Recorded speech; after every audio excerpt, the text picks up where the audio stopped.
Yo, what's good, YouTube? Zamcar here, aka Scoot, back with the UPC Majors Season 6, week number 7. And we're actually having one of our rematches. We're facing the Kentucky Fried Torchic once again.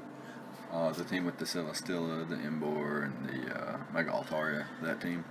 Um, and we're rocking a pretty similar team to the one we brought the first game, but it is a little bit different.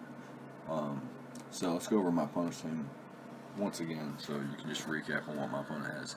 He has the Z Celestilla, Z Necrozma, Mega Altaria, Milotic, Jolteon, Serena, Embor, Sneasel, Yen Mega, Drampa, and the Sandslash. And we have the Z Captains, Infernape and Hydreigon.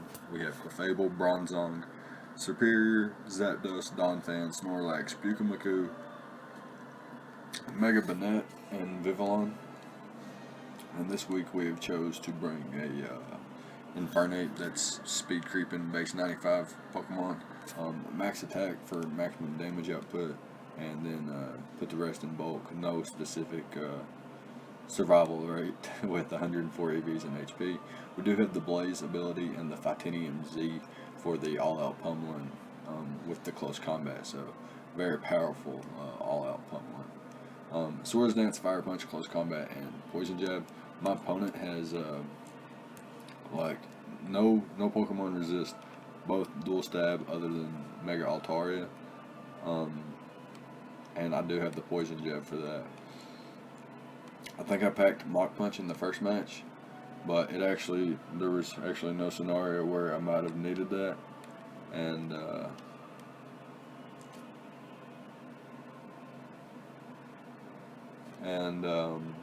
so yeah, I just packed Poison Jab over this time just in case for the Mega Altaria. Could potentially sweep with a Swords Dance up, so that's pretty hot. Next up we got a Life Orb Hydreigon with Dark Pulse, Dragon Pulse, Flash Cannon, and Roost with a modest nature, able to outpace base 80s, maybe base 85s. I think it's base 80s, and a modest nature like I mentioned. And again, just adding the bulk, and not enough bulk here to distribute to, EV specifically to survive certain attacks. So just drop the rest in HP. Life Orb and Roost. Roost kind of negates Life Orb damage and rocks damage and potential poison or burn damage, any kind of residual. I have Roost to kind of negate that a little bit. And Life Orb with a modest nature actually hits like a truck. His entire team, even Celesteela, is taking quite a bit of damage. Next up, we have Mr. Kaplan, our Leftovers Unaware Clefable with Moonblast, Thunderwave, Wish Protect. This is basically our check to Sneasel. Serena, I guess in a sense, can take on Yen Mega and Drampa as well, and takes on a physically attacking Mega Altaria, and can take a couple hits from Celesteela without actually just dropping. Moonblast just for general stab. I don't actually need coverage because I'm not going to be able to break through certain Pokemon with the coverage moves I would have anyway. So I just packed the Thunderwave for a little bit of speed control, especially for things like Sneasel, and it could help even against Celesteela too. And against Mega Altaria, bar like a Hillbell or Facade set, which would actually be pretty scary. And then Wish Protect, just for longevity. Can pass wishes into Bronzong, Zapdos, and Snorlax even, which would be pretty cool. And even Hydreigon and Infernape, to be completely honest. Next up we have Bronzong, which is a Stealth Rock variant. Of course, packing the Stealth Rock, all reliable, the most premier Steel type Pokemon in the game. Rocking a mixed spread here that actually evens my defenses out at 315 and my HP at 336, meaning I can take all kinds of hits from Mega Altaria, Jolteon, Necrozma, Yen Mega, Drampa, and Milotic and Serena to an extent. They're not really an issue though. So we have the Gyro Ball, and just for general stab, and it hits the Mega Altaria pretty hard. And if it's a Dragon Dance variant, it will OHKO after Dragon Dance, which is pretty hot. Earthquake to hit maybe Embor on the switch in, potentially Jolteon as well. But that's really the only reason. And then Toxic to hit, other things that I can't hit, such as Necrozma, Milotic, and Serena. And yeah, just a very reliable stealth rocker. Packing the Cobra Berry so that I can take a hit from Sneasel, potentially get my rocks up.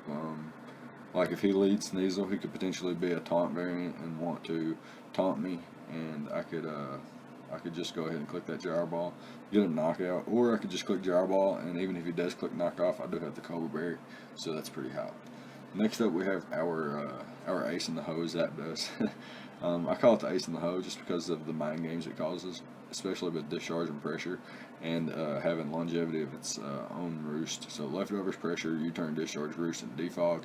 Gets rid of hazards for all my other Pokemon and itself. U-turn for momentum. He does have a ground type though, so I opted for U-turn over Volt Switch. Discharge just to hit things super hard, and like say Celesteela or Mega Altaria. Say for example Mega Altaria switches in and gets paralyzed. That's phenomenal. Celesteela takes quite a bit and has the potential for the paralysis. Same for everything else. It's over Thunderbolt because of the paralysis opportunities to set up Infernape and Hydreigon to be faster than some threats like Sneasel or a Dragon Dance and Mega Altaria potentially, and like Rock Polish Necrozma. You never know. And last but not least, we have a nearly max defense, completely max HP. Max attack with an adamant nature, choice banded Snorlax that should have been, I think, what was it, thick fat? I should have been thick fat because he has the Sneasel and the Emboar. But I do have Frustration, Thunder Punch, which is solely there for Celesteela. Frustration hits everything else, and then Rest, Sleep Talk, so that I am staying healthy to an extent, and can Sleep Talk with the Choice Band later on and get Choice Banded Frustrations and Thunder Punches. So yeah, that's pretty much the team. Not too much to say about it really. It speaks for itself in a sense, and yeah, the only thing that I can think of that I'd like to say about it is I'd prefer to be thick fat Snorlax, and perhaps Iron Fist. Perhaps Iron Fist and Infernape would have been better this match. Coming to think of it, last match, I think Fire Punch hit Necrozma a little bit harder than what it would be this match, unless I was in Blaze range, which is always situational, whereas Iron Fist isn't. But yeah, that's going to be it, and we can hop into the replay now.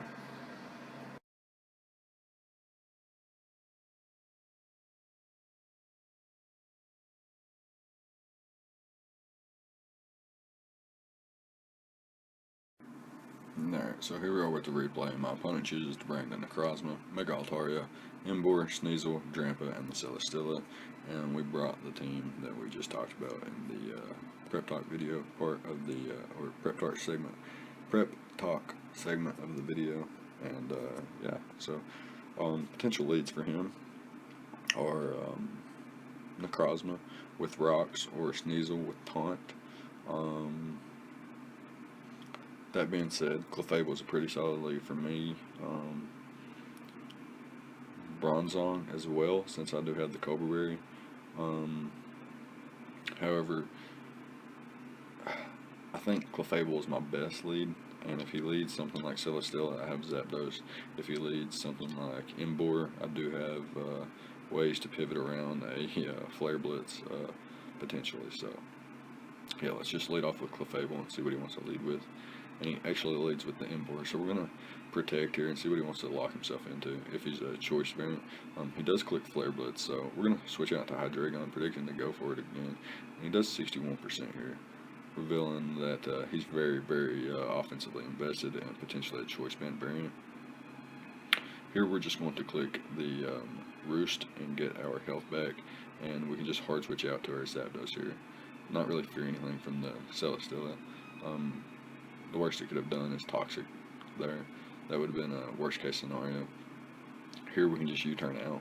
We did reveal U-turn there though, so he may be inclined to stay in. So we're actually going to click Discharge on this turn. It's actually a pretty solid play because it has the 30% chance to paralyze something opposed to 10% like Thunderbolt. So much better play there, and I can U-turn out here, or I can hard switch out. He does go into the trample though. I'm going to U-turn out because hard switching out actually gives him, if I hard switch into either of my 2 counters to Drampa, being Clefable or Bronzong, and he got in his inboard for free like that, then something would take another 61% or more from Flare Blitz. So U-turn was most definitely my best play there. I could have roosted as well, but then again, something would have had to take in this Flare Blitz here. So U-turn most definitely my best play. So now I can actually put the pressure onto my opponent instead. So here I can click close combat, and it's actually a roll in my favor. If I were like a life orb or something of the sorts, but I'm actually not. I'm actually the Titanium Z. So to guarantee the knockout here, I'm actually just going to click the all-out pummeling and not risk anything here, and make sure that inboard, this huge threat to my team that could break through my wall core, is now gone out of the match. I do have Poison Jab here, but I can't OHKO, and I could potentially be knocked out myself if he goes for an attack. So I would rather not take it if I can avoid it. So I'm going to switch out to my Bronzong here and just take the Hyper Voice pretty comfortably. I am mixed Spadef, so I can take that pretty comfortably. And he goes out to Celesteela as I set up my rocks. So I'm going to hard switch back out to my Zapdos here. So he goes for the Leech Seed. Now, without the Embor, he doesn't have anything to threaten me immediately, so I'm okay with a passive Roost here, and get all my health back, and we're both pretty much at square one, and I can just U-turn out here. I do just that as he brings in the Drampa. I could go into Infernape here and click close combat, but I don't know his set yet, and he could be Chopper Berry or anything like that. So I'm just going to go into Clefable first, and throw off a Thunder Wave, I believe. As my opponent goes into Celesteela, I do land the Thunder Wave, and he reveals to be a more defensive variant of Celesteela. I get my Zapdos in here on the Leech Seed once again, and he gets a little bit of leftover or Leech Seed recovery as I'll throw off a Discharge, and it doesn't do much, and he gets fully paralyzed. I don't know what kind of damage he could have done to me. He's revealed Protect and Leech Seed. I don't know if I've actually seen a different move. And yeah, I'm just going to U-turn out here, and he brings in the Drampa once again, and I see the Berserk. So I don't want to play with this. I want to go straight into Infernape and click close combat now. And yeah, pick up another knockout with Infernape, and now he brings in the Mega Altaria once again. So I'm going to hard switch back out to Bronzong, and he reads that this time and clicks the Fire Blast. Does quite a bit of damage. Goes for another one, but wouldn't have did much to Snorlax even if it landed. And here I can just go for the Banded Frustration, and it does a massive 33% to Celesteela. So Banded Frustration coming in clutch here, and I'm just going to click it repetitively. It does enough to knock out here. He could Protect here, and in the case that he breaks through, I don't want to stay in. He actually does break through, but it fails because I switch out, and he goes for the Protect once again for a little bit of lefties recovery. And or did he even reveal lefties? I'm not sure, but he drops to the Discharge there, so not too big of a deal. And now he brings in Sneasel, and we're gonna go hard into Clefable, being a defensive variant, and being able to check this pretty comfortably, and can just throw off a Moonblast or a Thunder Wave if we wanted to. But yeah, Moonblast would have picked up a KO on potentially 2 Pokemon there, so much better play. And now can go for the Thunder Wave after he Moonlights up. And now I'm going to hard switch out into Snorlax to start causing some damage. But I actually take a shit ton from Photon Geyser, revealing that it's more than likely going to be a 2-hit KO. But he hard switches into Sneasel on my frustration. I'm sure he knew I was a Banded Variation because of the damage output on Celesteela. So I don't know if he was just sacking that because he comes right back into Necrozma. I don't understand the play. But yeah, he gets paralyzed here, and we get another frustration off, being able to 2-hit KO that thing. And now Mega Altaria comes in. We do hard switch out to Bronzong, and he goes for the Cotton Guard, so he terrifies me immensely. But I forgot that I have Clefable with Moonblast, and yeah, it shouldn't be too big of an issue, although Hyper Voice does 2-hit KO. So that's actually pretty scary. Here I'm going to Protect to get out of Hyper Voice range, and then I can Wish and Moonblast and whatnot. Actually, Moonblast into Poison Jab should be able to get the knockout out off on the Altaria, had he got an attack off there or a roost, I could have lived the attack first, but second, had he got a roost off, then I could have just put him back down to low health anyway. So yeah, that's going to be the game. We're going to pick up a nice 5-0 victory to get our differential a little bit higher than what it is, because we have had a couple bad losses. So yeah, let me know what you thought about the prep on both sides, and leave a like, comment, subscribe if you enjoyed, and I'll see you guys next time. Thank you for watching.